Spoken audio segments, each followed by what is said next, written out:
I'm now joined by Tom Healy, who is an Aontu representative who will be running for Aontu in the Kilkenny County Council local elections next May. Tom, we're here in the Dolmen Hotel, a very interesting public meeting by the Countess Group. Yes, it is very, very valuable discussion, and I think we need to allow people space to consider the complexity of this issue. Also, I think it's important that we are aware of what's happening in different spheres, from healthcare to education to sports, and all of these areas have been very ably covered this evening. I'm glad that we as a party can support the Gender Recognition Amendment Prisons Bill, which is currently submitted to the Oireachtas. And to give our listeners an idea of that, the bill seeks to amend how, as regards how we deal with male who may be in female prisons.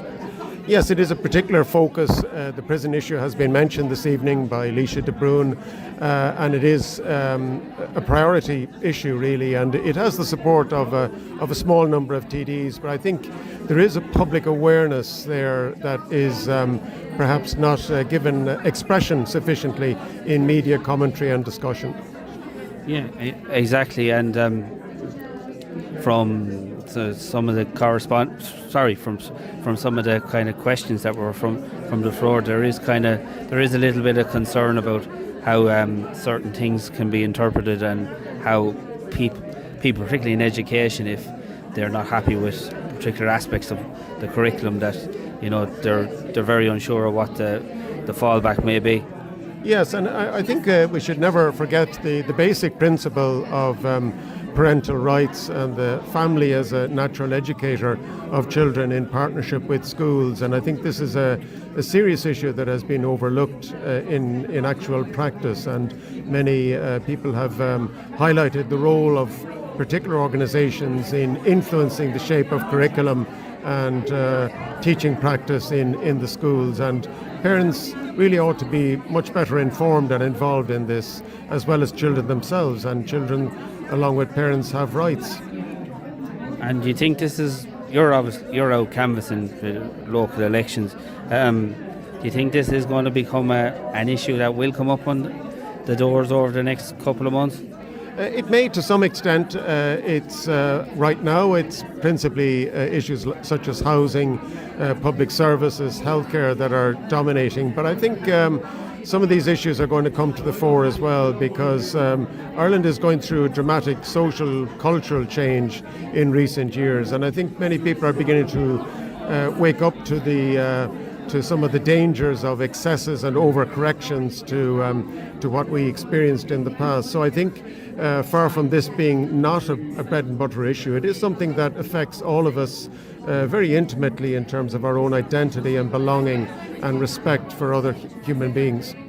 And as I said, you're the Aontu candidate for the Castlecomer electoral area for the local elections next year. You have been out on the doors. What's the response been, and what are the issues that seem to be coming up? Yes, it's a very positive response, I have to say, and one of the key issues is affordability of housing, availability of social housing. We are failing a whole generation that effectively is locked out from ownership of homes, and this is a huge economic injustice and calls for a large-scale investment and prioritisation of housing, and successive governments have failed. And this issue really is a very pertinent local issue as well as a national issue. And there's also, if you take the Castlecomer area, there's also infrastructural issues such as the provision of clean water treatment, etc. Because without that, you can't build housing, and if that could be built, that would open up capacity to build housing, affordable housing, of course, in the Castlecomer area, and of course take a bit of pressure off Kilkenny City as well. Yes, absolutely. It's a problem certainly in Castlecomer and Clough and other parts of Kilkenny as well. There is definitely an issue in terms of both new water connections in some particular areas because of a lack of capacity, but also water quality and water pressure. And this is a problem that certainly has come up in Castlecomer. It is a brake on development, it's a brake on new housing development, and in some cases on business expansion as well. So we've seen that in the case of a number of businesses in Castlecomer, which would typify across the country in many other areas. Water is obviously a basic human right, but it's also a basic commodity for businesses, for society to operate in. And without this, we are a relatively prosperous country, but we've failed to invest adequately in infrastructure. Well, Tom Healy of Aontu, thanks very much for your time and wish you every success in the months ahead. Thank you.